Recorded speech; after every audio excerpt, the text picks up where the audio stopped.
आज हम इस वीडियो में chapter 1 challenge of nation building को डिस्कस करेंगे। चैलेंज ऑफ नेशन बिल्डिंग्स को बनाने में जो 3 प्रॉब्लम्स थी, इसमें फर्स्ट प्रॉब्लम हमने लास्ट वीडियो में डिस्कस कर ली थी और वो प्रॉब्लम थी प्रिंसली स्टेट। अब नेशन बिल्डिंग को बनाने में नेक्स्ट जो प्रॉब्लम थी उसको हम इस वीडियो में डिस्कस करते हैं। तो सेकंड जो प्रॉब्लम थी वो थी पार्टीशन।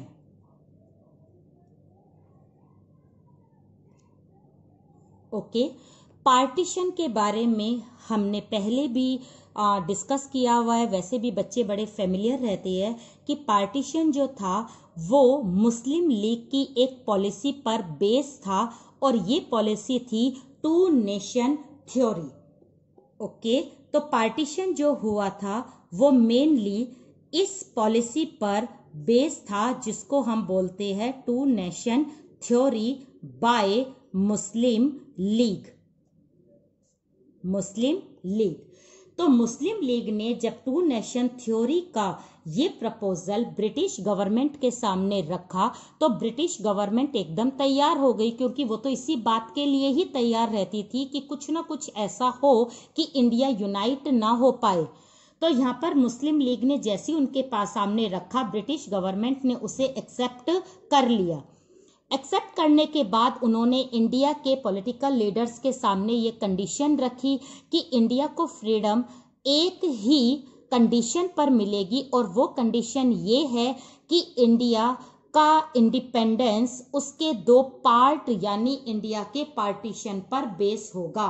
इंडिया के 2 पार्ट होंगे, एक होगा इंडिया और दूसरा होगा पाकिस्तान। इस बेस पर इंडिया को फ्रीडम मिल सकती है। उस समय पॉलिटिकल लीडर्स ने उनकी इस कंडीशन को मान लिया और हमारी इंडिया के सामने जो इंडिपेंडेंस आई या फ्रीडम आई वो एक दुख के साथ आई, और ये सबसे बड़ा दुख क्या था? पार्टीशन था। इस पार्टीशन की वजह से ही हमारा जो नेशन है उसका सपना जो है वो हल्का सा टूट रहा था, क्योंकि नेशन में हर तरह के लोग जो रहते हैं, हर एक रिलीजन के, कास्ट के या अपने रिचुअल्स या ट्रेडिशनल के, उन सबके अंदर एक कोऑर्डिनेशन होता है, एक म्यूचुअल अंडरस्टैंडिंग होती है, जो कि इंडिया में नहीं हो रही थी। किसके कारण नहीं हो रही थी? पार्टीशन के कारण। तो ये बहुत बड़ी प्रॉब्लम थी हमारे नेशन को बिल्डिंग बनाने के लिए। तो हम इस प्रॉब्लम को ब्रीफली डिस्कस करते हैं। तो सबसे पहले हम इसकी बात करेंगे पार्टीशन की। इसमें हम बात करते हैं इसके प्रोसेस की। एक्चुअली में पार्टीशन का प्रोसेस जो ब्रिटिश गवर्नमेंट ने दिया था वो बहुत सिंपल था सुनने के लिए। एक्चुअली में उन्होंने कहा था कि जहां पर यानी इंडिया के जिस एरिया में हिंदू ज्यादा है वहां पर आप इंडिया बना दो, और जहां पर मोमडन्स ज्यादा है वहां पर आप पाकिस्तान बना दो। बहुत सिंपल तरीका है। कहकर वो तो चले गए, लेकिन यहाँ पर पॉलिटिकल जो लीडर्स थे उन्हें पता था कि ये जो प्रोसेस दिखने में बहुत ज्यादा इजी लग रहा है, एक्चुअल में इम्प्लीमेंट करने में इतनी ही प्रॉब्लम आने वाली है। तो यहाँ पर हम उन प्रॉब्लम्स को देखेंगे जो पार्टीशन में आई थी। तो हम यहाँ पर प्रॉब्लम्स को डिस्कस करते हैं। पहली प्रॉब्लम क्या थी? पहली प्रॉब्लम थी ईस्ट और वेस्ट को जोड़ना। ईस्ट और वेस्ट को जोड़ने के लिए अगर हम इस बात को समझे, ये इंडिया है, इंडिया का ये ट्रॉपिक ऑफ कैंसर है, यहाँ पर बंगाल है और यहाँ पर पंजाब है। ओके, ये है बंगाल और ये है पंजाब।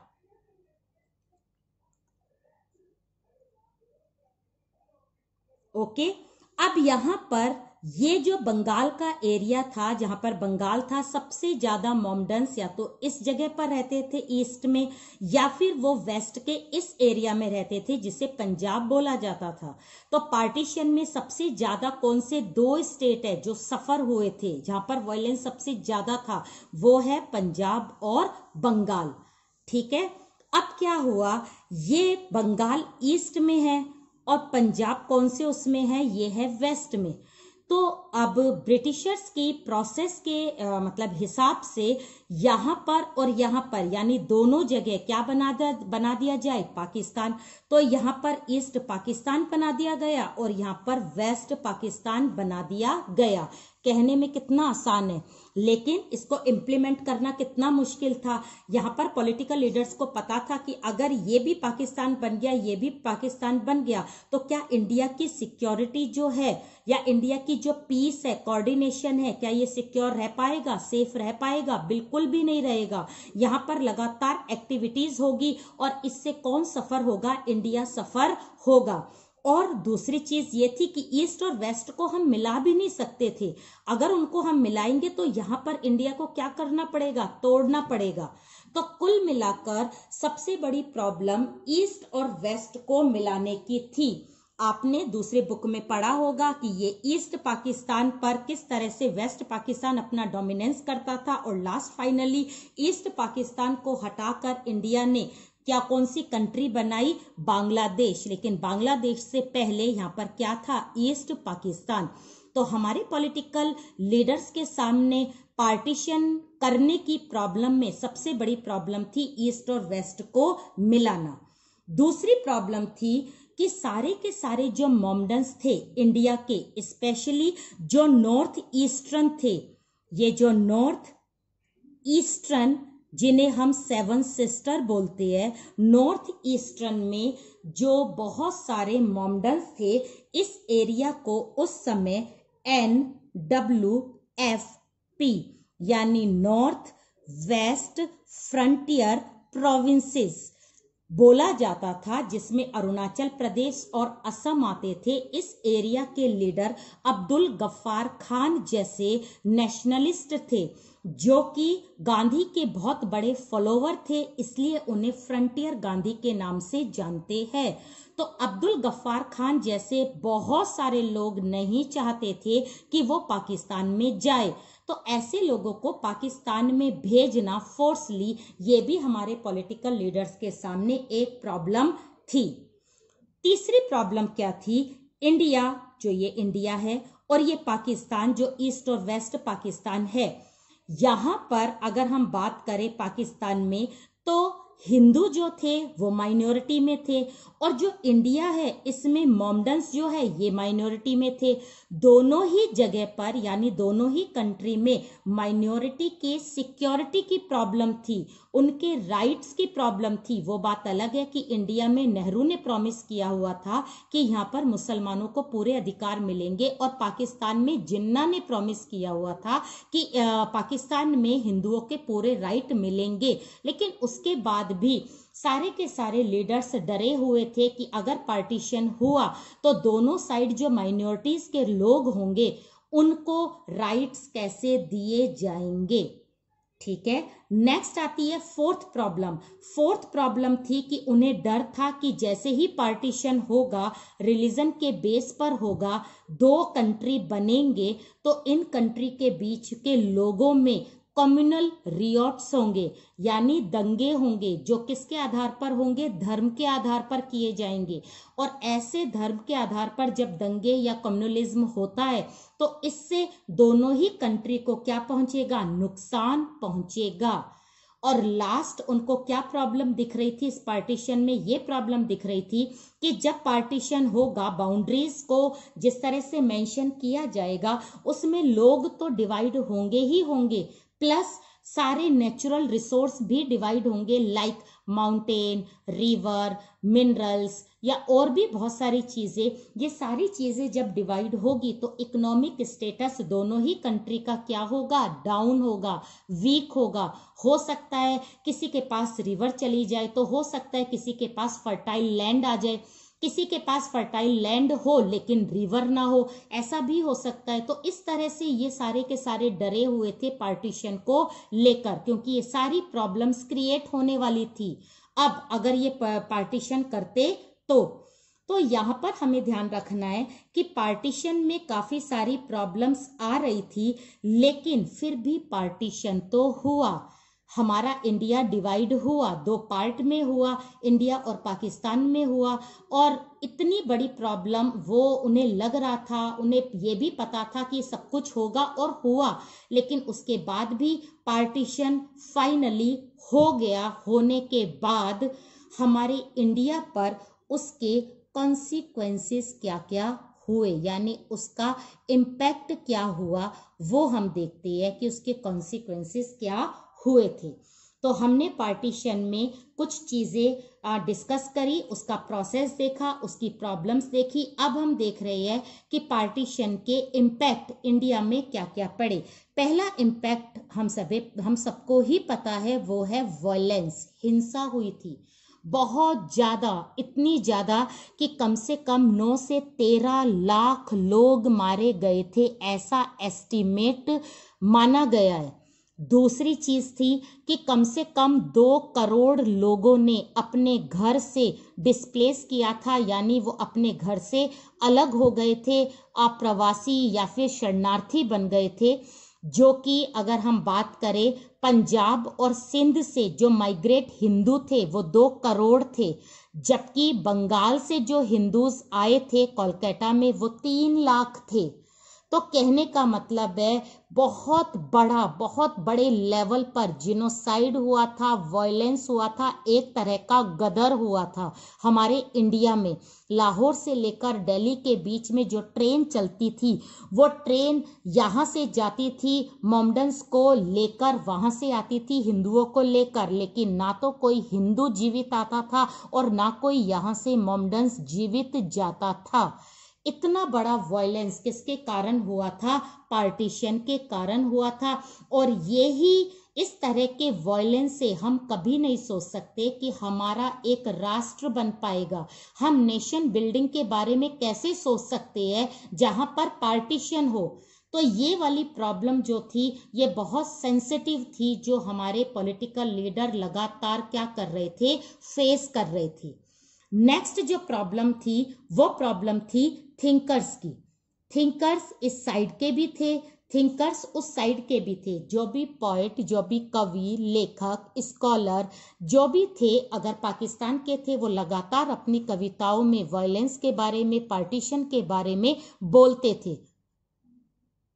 तो यहाँ पर हमें ध्यान रखना है यहाँ के थिंकर्स और वहाँ के थिंकर्स ने किस तरह से अवेयर किया लोगों को कि वायलेंस जो हो रहा है, पार्टीशन जो हो रहा है, वो किस तरह से है, किसके लिए मतलब सही है, किसी के लिए भी सही नहीं है। जो भी हिंसा कर रही है वो गलत कर रही है। तो ये इम्पैक्ट उस समय के स्कॉलर पर भी पड़ा और स्कॉलर्स ने अपने बुक्स की स्टोरी का मेन टारगेट किसको रखा? पार्टीशन को। नेक्स्ट हम बात करते हैं पॉलिटिकल पार्टीज की। पॉलिटिकल पार्टीज में जितनी भी पार्टीज थी, अगर हम इंडिया की बात करें तो मेनली कांग्रेस थी, अगर हम पाकिस्तान की बात करें तो मेनली मुस्लिम लीग थी। अब मुस्लिम लीग सिर्फ मोमडन्स को प्रोटेक्ट करती थी, तो यहाँ की जो कट्टर, जो बिल्कुल जिसे कहते हैं ना रिजिड, जो हिंदुज्म थे, उन्होंने किसको प्रोटेक्ट करा? हिंदुओं को करा। तो इस तरह से पार्टीशन का जो जहर था वो पॉलिटिकल पार्टी ने भी बहुत ज्यादा बढ़ाया।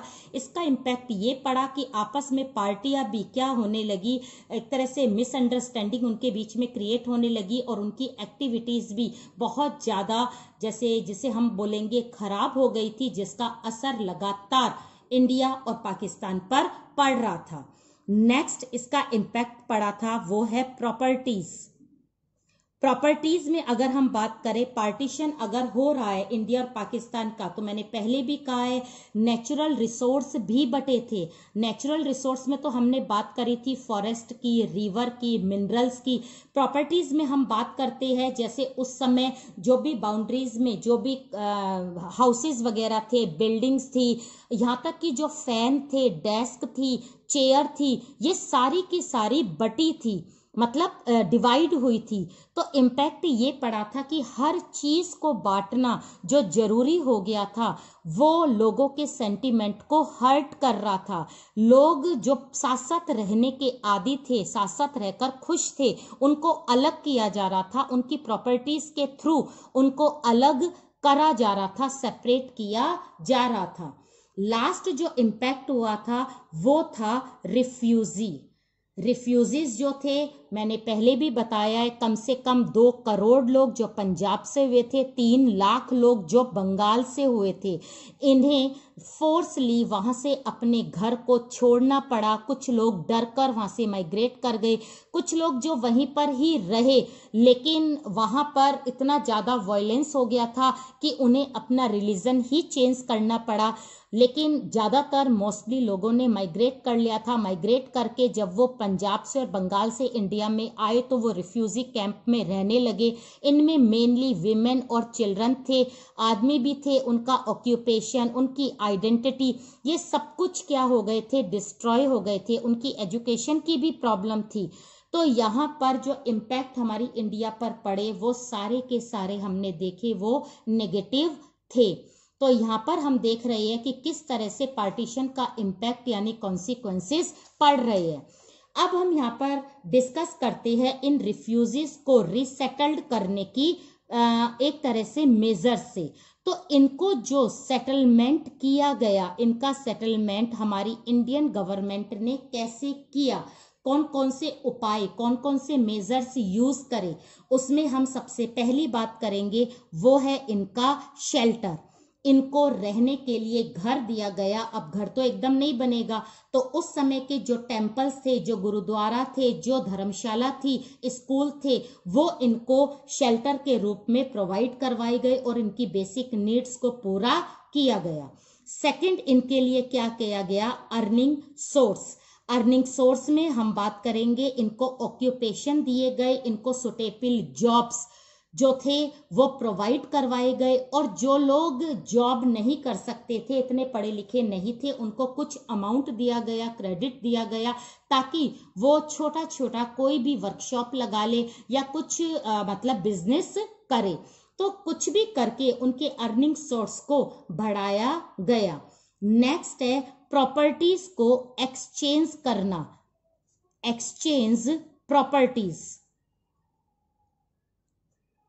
प्रॉपर्टीज जो मोमडन्स यहां छोड़कर गए थे, प्रॉपर्टीज जो पाकिस्तान में हिंदू छोड़कर आए थे। बात को अच्छे से समझना, यहाँ पर प्रॉपर्टीज का एक्सचेंज हो रहा है। दोनों गवर्नमेंट में एक एग्रीमेंट हुआ कि आपके यहाँ पर भी रिफ्यूजी आ रहे हैं, हमारे यहाँ पर भी रिफ्यूजी आ रहे हैं, उनको शेल्टर, उनको अर्निंग हम कैसे प्रोवाइड करवाए, तो क्यों ना हम प्रॉपर्टीज को एक्सचेंज कर ले।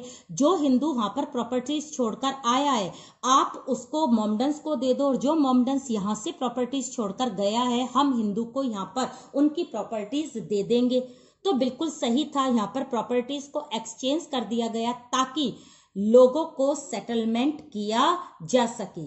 नेक्स्ट आता है positive role of organisation.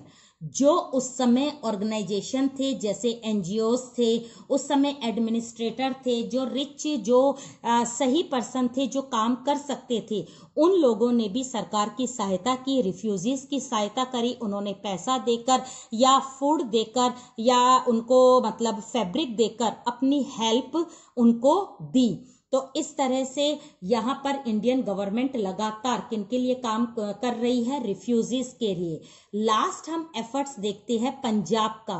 Punjab के जो रिफ्यूजीज थे, उन्होंने खुद की सहायता खुद करी, उन्होंने खुद के प्रयत्न करने शुरू करे ताकि वो अपने रिफ्यूजी स्टेटस से ऊपर उठ जाए। इसलिए उन्होंने अपने आप को पुरुषार्थी कहा। ये नाम कहाँ पर मेन फेमस हुआ था, ये नाम हुआ था पंजाब में। पुरुषार्थी वो लोग थे जो पंजाब के रिफ्यूजीज थे, जिन्होंने किसी से मदद ना मांग कर खुद की हेल्प खुद की। तो इस तरह से कुल मिलाकर हेल्प किसकी हो रही है, रिफ्यूजी की हो रही है। और रिफ्यूजी की हेल्प होना ही इंडिया के पॉलिटिकल लीडर्स या पॉलिटिकल पार्टीज का मेन ऑब्जेक्टिव था, क्योंकि उन्हें अपनी इस सेकंड प्रॉब्लम को सॉर्ट आउट करना था और उन्हें अपना इंडिया को एक नेशन बनाना था। तो इस तरह से हमने यहाँ पर ये देखा कि पार्टीशन जो नेशन बिल्डिंग में दूसरी प्रॉब्लम थी, पार्टीशन की प्रोसेस ब्रिटिश गवर्नमेंट ने तय की थी हिंदू और मुस्लिम को अलग अलग करने की। मेजॉरिटी वाले एरिया में हिंदू और मेजॉरिटी वाले दूसरे एरिया में मोमडन्स रहेंगे। ये इसकी प्रोसेस थी, लेकिन इस प्रोसेस को इम्प्लीमेंट करने की काफी सारी प्रॉब्लम्स थी और वो प्रॉब्लम्स थी ईस्ट और वेस्ट को मिलाने की, सारे मोमडन्स के व्यूज को देखने की कि सारे मोमडन्स ऐसा नहीं चाहते थे, स्पेशली अब्दुल गफ्फार खान जैसे लोग। दोनों ही साइड में जो माइनॉरिटीज के सिक्योरिटी की प्रॉब्लम थी वो भी पार्टीशन से होने वाली थी। नेक्स्ट, इन दोनों के बीच में यानी इंडिया और पाकिस्तान के बीच में जो कम्युनल रियोट्स होंगे उनको भी देखकर या उनको महसूस करके ही पॉलिटिकल लीडर्स डरे हुए थे और फाइनली दोनों ही कंट्री का इकोनॉमिक स्टेटस डाउन होने वाला है, ये बात भी लीडर्स को पता थी। तो ये प्रॉब्लम्स पार्टीशन में आएगी ये अंडरस्टूड था, लेकिन उसके बाद भी पार्टीशन हुआ। पार्टीशन होने के बाद वायलेंस हुआ, थिंकर्स ने अपनी बुक लिखनी शुरू कर दी, पॉलिटिकल पार्टी की नेगेटिव एक्टिविटीज शुरू हो गई, प्रॉपर्टीज को भी बांटा गया, रिफ्यूजीज जिनकी लगातार क्वांटिटी बढ़ रही थी उनको सेटलमेंट करने का काम इंडियन गवर्नमेंट के थ्रू किया गया। तो इस तरह से कुल मिलाकर पार्टीशन की उस प्रॉब्लम को हमारे पॉलिटिकल लीडर्स ने फेस तो किया ही किया, बल्कि इस प्रॉब्लम को सॉर्ट आउट भी आराम से इजीली कर लिया गया और इस तरह से नेशन बिल्डिंग की ये दूसरी प्रॉब्लम भी सॉल्व हो गई। तो इसके नोट्स आपको डिस्क्रिप्शन बॉक्स में मिलेंगे, उसको भी चेक जरूर करना।